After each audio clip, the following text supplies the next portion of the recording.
Human contacts shape our lives. The impact we leave matters.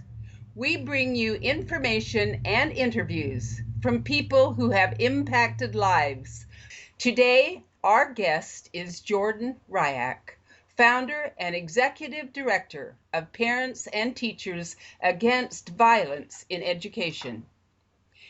Jordan immigrated from New Jersey to New South Wales, Australia, with his wife and 3 young sons. He never expected that move to trigger a life-changing experience, an experience with an impact like dropping a pebble into a pond. The ripple effect has never stopped. Please welcome Jordan Riak. Good morning. I'm delighted to be here. It's a total pleasure. I want to convey to your listeners some thoughts on the subject of child rearing, and particularly the dangers of corporal punishment, better known as spanking. I debate this issue day and night, even in my dreams. And when you see my email, the incoming email, you see that I'm busy all day long discussing this issue. To put it very simply, I believe that spanking a child does for a child's development exactly what wife beating does for a marriage. Additionally, it keeps our prison systems and our healthcare industry working to capacity. Tell our listening audience how you got started in this. Many years ago, when my children were little, my family, we moved from New Jersey to Sydney, Australia. Now, mind you, New Jersey was the very first state in the United States that made corporal punishment by school teachers illegal. They did that back when Abraham Lincoln was president. And I understood as a child and never doubted that teachers had, it was unthinkable that a teacher would hit a student. And I assumed that the whole world behaved that way. When I went to Sydney, it was a rude awakening. I found that corporal punishment was being used. It was children were being who were being punished were required to hold their hand out, their palm up, and then the teacher would strike the hand with a stick, actually a piece of reed called a cane, and it's about a 1 meter long piece of wood, a flexible wood, the same kind of wood that wicker furniture is made of. 1 meter long, about the diameter of a pencil, and when it goes through the air, it makes a whistling sound, and when it lands on the hand, it causes terrible stinging, frequently bruising, swelling. In fact, at one stage in my when I was working on the campaign, I photographed a boy's hand that had developed with a deformation because of the caning, and I have that picture on my website. One knuckle is crooked and enlarged because of the caning, and then when I met him as a teenager, he had to get surgery to correct that deformity. Please tell our listening audience Yes. what the psychological effect is on children when this happens to them. The message that it conveys is that when you're in a position of power, a position of authority, and you are displeased with someone's behavior, you can punish them by hurting them. That's the lesson. And the effect that it has on the child, on the victim, is a loss of trust in the teacher, in the authority figure, and that's essentially the same, whether it's the parent or a school teacher or anyone in a position of authority who's destroying the trust in a vital relationship between that person and the child. And when trust is destroyed, that leaves the door open for all kinds of other problems, and it compromises the educator's ability to communicate important lessons. If the child is frightened of you, doesn't trust you, and knows that he or she can be hurt by you, you've missed an opportunity to communicate. And as I'm a parent now, a grandparent. In fact, my grandchildren are already. I have a teenage grandchild, and I was a teacher for many years. If I if I didn't have the trust of the child or the student in my care, if I violated that trust, that crippled my ability to communicate anything of value. If they're afraid of you, you've missed an opportunity to win their confidence and to give them important lessons. That's the psychological effect of corporal punishment, the destruction of trust.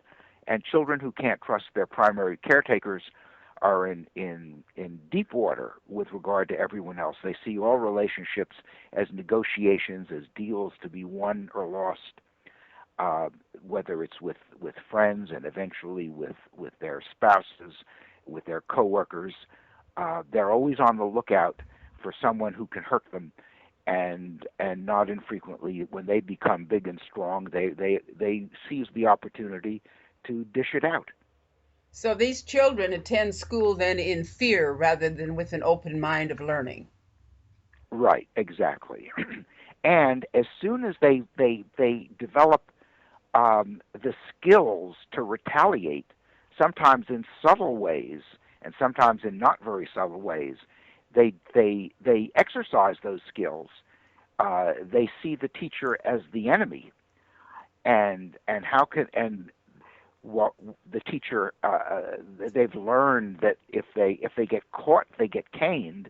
So then they learn to be sneaky. They learn how to avoid detection. Uh, and that's not the lesson that teachers should be teaching. Teachers should win the trust of the child, should convey a sense of, they should give respect so that they get respect. And in that kind of a relationship, education can really take place. Otherwise, it's not education. It's just negotiating between people in disproportionate levels of power.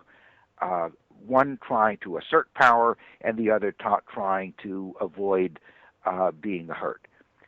That's not a good relationship, and it's certainly not an educational relationship. And this flows over to seeing all authority figures as perhaps threatening. Is that correct? Yes, and one feels that that, well, if I can avoid detection, if I can do it without getting caught, that's a point for me. And if I get caught, well, too bad. I'll be more careful next time. Not seeing that the real reason for doing the right thing is because it's right, and it makes you feel good. It makes you know that you're part of a civilized community. You give respect, you get respect. But if you see it as a competitive relationship, I'm going to do what I can do as long as I don't get caught. I mean, that sets the stage for all kinds of problems. So children that have experienced caning or any other kind of corporal punishment, abuse of any kind, then quite frequently grow up with an animosity towards society and all authority figures because they have a lot of pain inside of them and it's going to come out somewhere. Right, and once they find themselves in positions of authority, they're going to dish it out. They will actually gravitate to jobs where they have an opportunity to do that. I've seen schools that have degenerated to the point where they're nothing but a magnet and safe haven for incompetent teachers, including some who are too dangerous to be left in charge of children. That happens all too often. You know, if you look at the United States, as I mean, that's the example at hand. We have 20 states in which corporal punishment of students is legal. Uh, and if you look at the map of the top 10 paddling states, paddling is another word for corporal punishment. They use a flat board similar to a canoe paddle. Paddling, if you look at the top 10 states for the incidence of paddling and put it next to a map of the top 10 lynching states, those maps are almost identical. And I don't believe that that's a coincidence. Now, when I say lynching, if I'm talking to a teenage audience, I have to explain what the term means. I mean, I'm 76. I remember what the term lynching means, but the new generation doesn't know what that means. But they still have paddling, 20 states, and the top 10 lynching states and the top 10 paddling states are almost a perfect match. That's sad. That's very sad. Tell Yeah. us what you define as dangerous teachers. You mentioned that some teachers really should not be teaching. You know, if my employment involved working with products, if I worked in a warehouse or in a factory, and if I get angry and I throw something at the floor, if I break a product, or if I don't file if I don't put something in the correct place in the bin, it's just a product that's being hurt. But if I'm dealing with children and I get angry and I vent that anger on the child, then it causes all kinds of problems. There's no people could have responsible jobs working with products and lead a productive, law-abiding life. But some of those people put them in charge of children, and they cause havoc. I've seen it happen so often with schools, in schools, that teachers who simply should not be in charge of children are there. They could have perfectly honest employment in some other field where they're handling things made out of wood or metal or paper, but not children, not human flesh. And our guest today is Jordan Riak. Jordan started a very important program. Tell us, Jordan, where you started it and how you brought it to the United States.